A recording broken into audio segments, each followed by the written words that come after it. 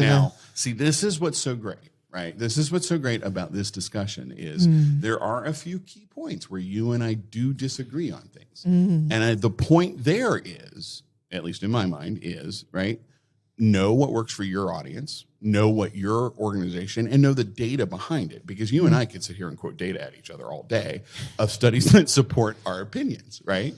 But then there are things that, what aren't we embracing? What should we be embracing? Why are we still holding on to fax numbers? Why are we still holding on to why are we still holding on to our axes when there's a perfectly good chainsaw? Why is there a field in our database for fax number and not Twitter handle or Instagram handle? Fair point. Just curious. I mean, our databases haven't exactly caught up to us. But if you want to talk about technology that hasn't caught up to us, like, hello, Microsoft Excel. You've known about the fact that zip codes with leading zeros, those of you in Maine, New Hampshire, and Vermont, you put your data in there. You're hurting me. I know. You're causing me physical pain. Yeah, and it just drops them as in, you're not important. So I'm going to shorten you to 4 and screw up your whole freaking mailing. Yep. Because in the 35 billion years that Microsoft Excel has been around, adapt is not their word. They're like, you better figure it out. Well, you don't have to adapt to excel at something. Oh, God, there he goes with the nerd jokes again. But let's talk about, so Excel hasn't adapted. Why should we adapt and text our donors? We really need to cover this. But first, we're thinking about you excelling makes me need a break. Yes. So let's take one. Get a snack.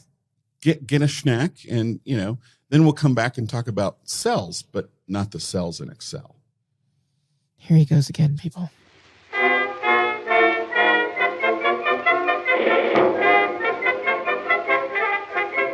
How was your break? I had some root beer.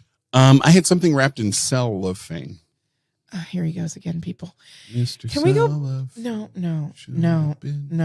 Clay? I'm listening. Sometimes you're just going to have to behave. So cell phones, why have we not, as nonprofit professionals, embraced text as a channel? So we have channels. We have direct mail. We have email. We have social media. We have phone calls, like where you actually use the phone as a phone. Yes. Right? And let's not forget virtual now. We really need Zoom, to be talking about virtual. Face-to-face. Zoom, FaceTime, face-to-face is a channel. Right? Yep. Like, why are nonprofits like, I mean, I know what I've heard at conferences. What have you heard about, I don't want to text my donor? The main, at least in my world, right? And again, I focus more on individual giving, particularly at the low and the mid-range. The introductory. Of the pyramid, still with the vocabulary. Nobody walks around going, I'm a low-end donor, right? But that's what I aspire to be someday. Someday, I want to be a mid-range. One day. Someday, we'll tackle that. One day, I'm going to be a vice principal gift donor instead of a principal gift donor. You know what I want to do tonight? I want to sit down and plan my giving. Yes. That's what I thought about. Yeah. We'll talk about that another time. I do think there is still confusion and concern on the actual legalities of opt-in and usage and et cetera. Educate yourself. It's not that hard, right? But what I've heard is, well, texting seems so invasive. And I'm like, doesn't bother the political candidates now, does it? Hello, Duty Hoffner. Like, Duty Hoffner. That's my word for doodlehead. Turd basket. I don't know. Oh, you said a word. I did. I said a word. It's 4 letters. Basket. Yeah. I think that texting is less invasive. You have my home address. Sure. You can literally do a virtual tour thanks to Redfin and Zillow and be like, oh, I don't like the bathroom soap she's chosen. Right? But my cell phone number? Well, and what I love is I can unsubscribe. I don't want to do that. That might be invasive. And then, like you look online and people are sharing very intimate levels of themselves. I mean, you and I have chosen to do a podcast versus selling pictures of our feet on some. I have great feet, but I draw the line. I mean, but yeah, people are making money. Like I'm selling photos of my wrists. Your wrists. Right. Okay. Riskfinder.com. I do think that there is some valid, right, and appropriate concern in understanding want to what be respectful. opt-ins. Absolutely. Everyone wants to be respectful. Gathering opt-ins, getting permissions, But like all of that it's built into our programs now. It's relatively standard and it's easy to do. What is so intrusive also about me being like, hey, Clay, I saw this beautiful rainbow over the campus today and I wanted to send it to you. Exactly. Clay, Exactly. you know, your mother would have loved the roses in our rose garden today. We're thinking of her and the wonderful legacy your family has. Well, isn't it because we're still afraid to ask? Well, yeah. I mean, if we see the ask as intrusive, no matter what channel we use, we're always going to think we're bothering. Well, that somebody. makes me think of another podcast for us about surveying our donors and why we don't do it. Yeah. I can't. Oh, that's going to be a barn burner, folks. But if we think of any of our communications, I don't want to mail them, right? I don't want to overmail. I don't want to over I don't want solicit. you to overmail me either. Good. I'm then, single. Then let me give you an opt-in so you can choose what communications you want to receive and let me manage to that. My behavior shows you that. Of course. If I give for the last 5 years online, you sending me an envelope in the mail probably isn't going to inspire me the way a postcard with a QR code might. This is one area where you and I have different experiences. Fight. No. Well, yeah. I mean, we don't know what's prompting the online giving. Maybe you're giving online because you're getting the piece of mail. Until I have talked to you, right? Until I have talked to you and you have said, please do not send me mail, send me email only, or don't solicit me, I'll give online. Dear nonprofits, please, this is Lynn Marie Wester. Do not ever send me an envelope in the mail. I don't own a check. Right? So. Don't even have a checkbook. Not even the ones with Betty Boop or cats playing on them that I thought I would have as an adult. Remember that? And you were like, I can't wait to be an adult so I can have checks with Betty Boop on them. And my fax number, which is where we started. Right. Full circle moment there, Clay. So all this to say that change is hard and we acknowledge that. Right. And it's funny sometimes the things we hold on to. It is. It's funny. You know, we have online auction software for our auction events. We sign our gift agreements with digital, DocuSign, and I can buy a whole house. Yep. Right. And a whole car, not just half a car, but a whole car online. But I go and try to do something with a nonprofit sometimes. And you're like, I got to send a fax. I've got to send a fax. The only number I've got here is a fax number. So let me. The price is wrong, Bob. The price is wrong. All right. So what's the takeaway for our friends that are, hey, wait a minute. I still have a fax number on my business card. Yeah. Punchline here is, I think once a year or so, take time to sharpen your axe. Take time to sharpen your axe. Look at the forest and say, what are we doing today that we've been doing for a long time that I don't know if it makes sense or not? I'm gonna extend your metaphor if I could, and either say, get a chainsaw. Right, take stock, and maybe it's time for me to learn the chainsaw, or even better, maybe it's just time to prune the forest and nurture the forest as it is. Oh, slash and burn? No, just nurture it. Give it a little love. Maybe the trees are right where they're supposed to be. But sorry, they're like chainsaw noise. The chainsaw noise. Right. And it's time to shake things up. So look at the things that you're holding on to that you may not need anymore. And so many things we got rid of in the pandemic. Yeah. And the pandemic for many people is still going on, so I want to be respectful of that. Sure. It's now endemic almost. But what did you let go of that you never thought you would let go of before? Life, bathing, all kinds of fun things, right? You can't smell me through the Zoom. But we both bathed today, by the way, in case you were wondering. In fact, regularly, sometimes more than daily. But anyway. Right. All this to say is change isn't always bad. Change isn't always bad. And, we have an opportunity to share with each other. So we'd love to hear from you all. We love to hear from you at fundraisingisfunny.com. Yep. And apparently Lynn is big on LinkedIn too. So. Yeah. I mean, feel free to connect there. Big on LinkedIn. I don't know what that means. But what is the thing that you would love if your nonprofit would change? One tiny change, like something really simple. Yeah. Maybe it's you print all your thank you letters and mail them in the mail, even though we've been accepting email now for, or your tax receipts, for example, don't have to be mailed. The IRS has accepted them in the United States since 1993 online. Yeah. And you can't file your taxes through the mail anymore. You can't file. Let's file that away. It's all digital now. Yeah. So what is the thing that your nonprofit won't give up? What's the tradition that's become mired instead of steeped?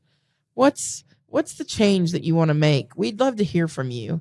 You can submit it to us at fundraisingisfunny.com. And what kind of funny story do you have about maybe where somebody said, you're going to make that change, and then and something bad's going to happen and nothing ever happened, where you were over concerned about something and it didn't work out, or it worked out and you were like, see? Yep. Wasn't so scary. You know, I mean, think about all of us who don't miss crank up, crank down windows in your vehicle. Remember those days? You would touch it and it would sear the Chevy logo onto your hand as you wound it down and then wound it back. You don't have that problem anymore. I hope for you. What? Some of us love an antique. You do, it's true. I mean, I'm just trying not to become one. There you go. And on that note, On that note. we'll talk to you later.